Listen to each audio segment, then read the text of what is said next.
Snake, do you remember the sinking of that tanker 2 years ago? Of course.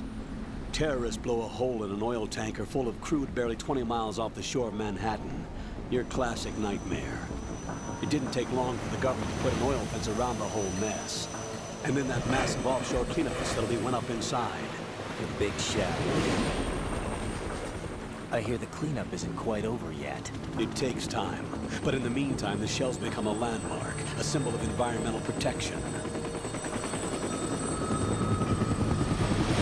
Calling teams Alpha and Bravo. Deploy at the big shell as scheduled. Approximately 6 hours ago, the big shell was seized by an armed group. Do we have an ID? Former members of the Navy SEAL Special Anti-Terrorist Training Squad Dead Cell. Russian private army members may also be involved. It's a highly trained group, and they have the big shell under complete control.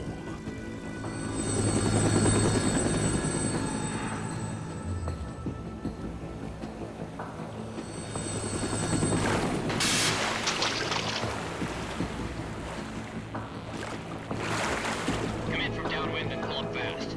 Get ready to fast rope down to Shell 1. 5 minutes to ETA. Alpha, your top priority is to rescue and safeguard the President. Team Bravo, watch out for Stillman's back and get those C4s disarmed.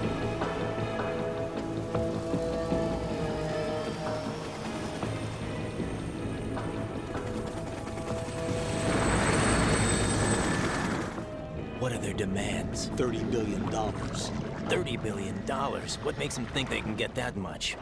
There was a government-sponsored tour going on at the big shell that day. Hostages, huh? A VIP from one of the major conservation groups, and one from our own government. The most important person in a sense. The most important person? James Johnson. The president? Unless the demands are met, the terrorists intend to blow the big shell out of the water. And the crude will ignite, turning the Manhattan harbor into an inferno. That's not the worst-case scenario.